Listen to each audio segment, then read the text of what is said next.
दोस्तों, आज हम बात करेंगे, कुछ स्पेशल बातें होंगी, कुछ हीरा ग्रुप ऑफ कंपनी के जो इन्वेस्टर्स हैं उनके बारे में बात होगी कि इन्वेस्टर्स की क्या सोच है, इन्वेस्टर्स अपने पॉइंट ऑफ व्यू से हीरा ग्रुप ऑफ कंपनी के बारे में क्या सोचते हैं। लोगों के अपने अपने नज़रियात होते हैं, अपने अपने अकॉर्डिंग सोचते हैं कि हीरा ग्रुप ऑफ कंपनी एक्चुअली कर क्या रही है। और क्योंकि उनका हक भी है और वो सोच रहे हैं तो कोई गलत भी नहीं है, क्योंकि लोग अपने हिसाब से ही सोचेंगे कि जब अगर हीरा ग्रुप ऑफ कंपनी की तरफ से अपडेट नहीं आएगी तो उनका एक सोचना बनता है। लेकिन यहाँ पे डॉक्टर नोएरा शेख ने जो अपडेट दी है, उसको अपडेट के आने के बाद वो सारी चीज़ें उन्होंने क्लियर कर दी है। सारी चीज़ों को उन्होंने बहुत ही अच्छे से एक्सप्लेन किया है और अपने इन्वेस्टर्स को ये बताने की कोशिश की है कि देखिए, हीरा ग्रुप ऑफ कंपनी में अगर आपने अपने पैसे को इन्वेस्ट किया है तो आपने यही सोच के इन्वेस्ट किया होगा कि ये एक जेन्युइन कंपनी है। तो बिल्कुल आपने सही सोचा, ये एक जेन्युइन ही कंपनी है और इस कंपनी ने कभी भी आपसे ये नहीं कहा कि आपको पेमेंट नहीं मिलेगा। हमेशा उन्होंने यही कहा है कि हम आपको पेमेंट देंगे और पेमेंट के लिए आपको बिल्कुल भी परेशान नहीं होना है। पेमेंट क्योंकि एक अमानत है, वो की जाती है, यानी किसी की भी अमानत हो उसमें खयानत नहीं कर सकते हैं। और जो भी चीज़ें हैं उसको मैंने इसीलिए क्लियर किया है ताकि जो लोग जो है मुतमईन हो सकें कि हीरा ग्रुप ऑफ कंपनी की तरफ से अगर अपडेट नहीं आ रही है तो उसके पीछे रीज़न है। उसके पीछे रीज़न ये है कि मेरे पास अभी कोई अपडेट नहीं है, जिन चीज़ों पर हम काम कर रहे हैं उसके बारे में कोई भी अभी फाइनल डिसीजन नहीं हुआ था, तो इसलिए मैं अपडेट नहीं दे पा रही थी। लेकिन जैसे ही वो सारी चीज़ें क्लियर हुई, मैंने बाकायदा 15 से 16 मिनट का डेडिकेटेड वीडियो बनाकर आप लोगों को दिया ताकि जो है आप इत्मीनान हासिल कर सकें। मैंने कभी नहीं सोचा कि हीरा ग्रुप ऑफ कंपनी के इन्वेस्टर्स परेशान हो या उनको कोई परेशानी आए दो, क्योंकि हम आपसे ही हैं और हम सब मिलकर एक ताकत हैं और हम लोगों को मिलकर ही काम करना है। तो डॉक्टर नोएरा शेख का यही कहना है कि हम बिजनेस इस्टेब्लिश कर रहे हैं तो उसमें लोगों को जोड़ रहे हैं। तो गाइस, डॉक्टर नोएरा शेख ने अभी रिसेंटली सारी चीज़ों को क्लियर कर दी है। अब गाइस, हम जानते हैं कि हीरा ग्रुप ऑफ कंपनी के इन्वेस्टर, उनका क्या कहना है हीरा ग्रुप ऑफ कंपनी के बारे में, आइए जानते हैं उन्हीं की ज़बानी। तो चलिए गाइस, वीडियो को स्टार्ट करते हैं। फर्ज करूँ मैंने किसी का 1000 रुपया चोरी किया,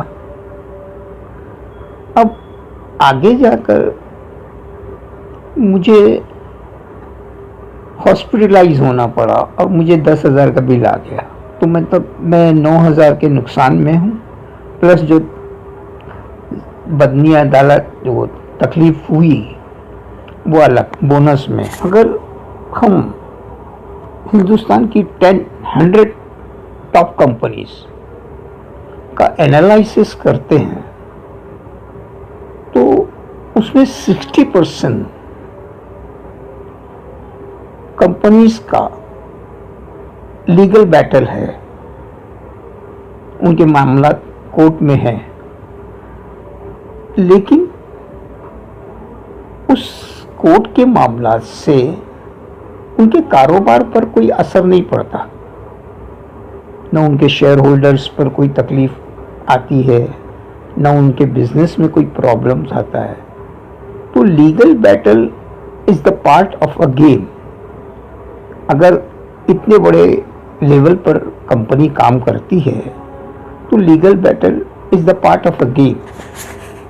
आज आपने ओएसी के ऊपर 100 करोड़ रुपए का डिफेमेशन केस दाखिल किया, तो उसके रूटीन वर्क पे उसका कोई असर थोड़ी ना पड़ रहा है। लीगल हर्टल इन्वेस्टरों के लिए उस वक्त तक था जब तक सुप्रीम कोर्ट ऑफ इंडिया ने इस कंपनी को कारोबार करने की इजाज़त नहीं दी थी, जब तक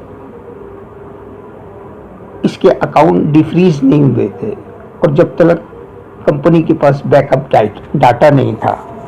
लेकिन ये तीनों चीज़ के मिलने के बाद इन्वेस्टरों का लीगल बैटल से कोई रिश्ता नहीं रहता। आज जो भी मसला है आबाजान,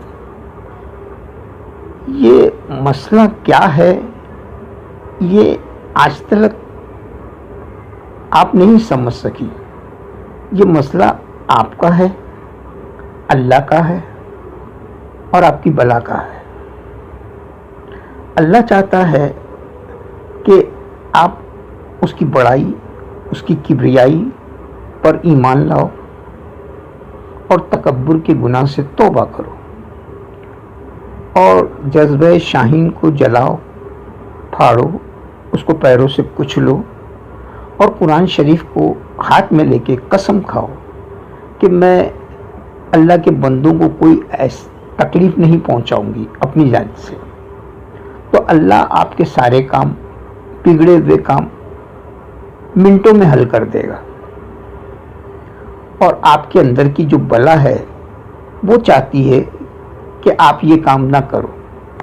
अब ये डिपेंड करता है आपके ऊपर कि आप क्या फैसला लेती हो। इस कंपनी के निज़ाम को चलाना आपके बस का रोग नहीं है आपाजान। ये तो उन इन्वेस्टरों की दुआएं हैं कि आप मिट्टी में हाथ डालती थी और अल्लाह उसको सोना बना देता था, लेकिन आज ये आलम है कि आप सोने में हाथ डालोगी वो मिट्टी बन जाएगा। तो कुदरत के इस निज़ाम को समझना मुश्किल ही नहीं, नामुमकिन है। रही बात इन्वेस्टर्स की, तो क्या खाली आपके अंदर की बला जो बोलेगी कि भाई आपके बच्चे भूखे मर रहे हो मेरी बला से, आपके बच्चों की शादियां टूट रही है मेरी बला से, आपके घर में बच्चों का एजुकेशन टूट गया मेरी बला से, और आपके घरों की छत नहीं हो रही है मेरी बला से, तो हमारे अंदर की बला को हम कब तक सुला के रखेंगे? तो कभी हमने अपने अंदर की बला को जगा दिया तो वो तो उठेगी और एक ही वार करेगी और फिर जाके सो जाएगी, और आप उसके हमले की ताबी नहीं ला सकते। हमने आपके खिलाफ जंग का ऐलान कर दिया है आपाजान, और हमने अपने होने वाले नुकसान को कंप्लीटली मिनिमाइज कर दिया, और वो इस तरह से कि अगर हम आप पर हमला बोलेंगे तो हमको जो लॉस होगा वो सिर्फ लॉस इन प्रॉफिट होगा, लेकिन आपको जो लॉस होगा वो आपकी दुनिया और आपकी आखिरत दोनों बर्बाद हो जाए। फिर भी अगर आपको नफ़रत की सियासत से और तकब्बुर के गुनाह से तौबा नहीं करनी है तो कोई बात नहीं, ये आपका ज़ाती मामला है। हमको खुशी खुशी अपने से विदा कर देना पड़ेगा, क्योंकि हम हमले के लिए मुकम्मल तौर पर तैयार हो चुके हैं और आप हमारे हमले की ताब नहीं ला सकोगी। फिर भी अगर आपको पॉलिटिक्स करने में इंटरेस्ट है, इतनी दिलचस्पी है, तो दूसरे लोग तो आपको 5-10 हज़ार वोट नहीं दिला सकते कितनी भी मेहनत कर ले, लेकिन हम आपको मुफ्त में मशवरा देंगे, और अगर हमारा तीर निशाने पर लग गया